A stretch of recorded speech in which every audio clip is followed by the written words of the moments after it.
ನಮಸ್ಕಾರ ಎಲ್ಲ ದೊಡ್ಡ ಮಂದಿಗೆ. ಇವತ್ತು ನಾವು ಬಂದೀವಿ ಪ್ರಕಾಶನಾಥ ಮನೆಗೆ. ಯಾಕಪ್ಪ ಅಂದ್ರೆ ಏನು ವಿಶೇಷ, 15 ದಿನ ಆಯ್ತು ನಾವು ಹುಗ್ಗಿ ಮಾಡ್ಬೇಕಂತ ಹೇಳಿ ಪ್ಲ್ಯಾನ್ ಮಾಡಿದ್ವಿ, ಒಟ್ಟ ಆಗಿರಲಿಲ್ಲ. ಇವತ್ತು ನೋಡೋಣ ಅಣ್ಣ ಬೆಲೆ ಹೊಡೆದ್ವಿ, ಅವನು ಹುಗ್ಗಿ ಇವತ್ತು ಮಾಡೋದು ಬಂದಿದ್ದ. ಏನು ಮಾಡೋಣ ಏನು ಮಾಡತ್ತೀವಣ ಕೆಲಸ ಬೇರೆ ಇಲ್ಲಿ ನೋಡು.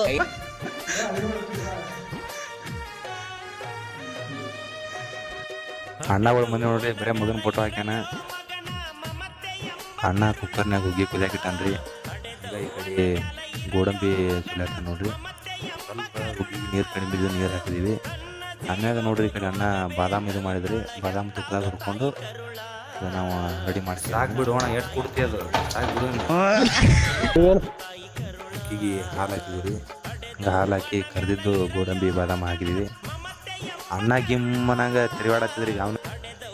ಹಂಗೆ ಈ ಕಡೆ ನಮ್ಮ ಶರಣ ಗಿಚ್ಚಿ ಬದ್ಲಿಕಾಯಿ ಎಣ್ಗಾಯಿ ಮಾಡಿದ್ ನೋಡ್ರಿ. ಎಣ್ಗಾಯಿ ಹಿಂಗಾಗಿತ್ತು ಹೇಳ್ತೀನಿ, ಬೆಂಕಿ ಆಗಿತ್ತು ರೀ ಬೆಂಕಿ. ಹಂಗೆ ಈ ಕಡೆ ಮಕ್ಳು ಹಪ್ಪಳ ಹುಡುಗ್ರಿ ಎಲ್ಲ ತಂದು ಹೊರಗಿಟ್ರಿ ಸರಿ. ಹುಗ್ಗಿ ಮಾತ್ರ ಘಮ ಘಮ ಅನ್ನತ್ತಿತ್ರಿ. ಅದಕ್ಕೆ ಎಲ್ಲರೂ ಇನ್ನೇನು ಚಲೋ ಮಾಡಿಬಿಟ್ರಿ ಬ್ಯಾಟಿಂಗ್.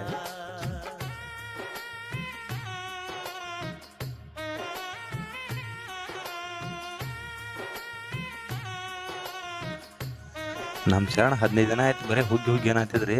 ಶರಣ ಹೊರತಿಗೆ ಹೋಗ್ತು ಭಗವಣ್ಣ ಕಾರ್ಯ ಆಯ್ತು.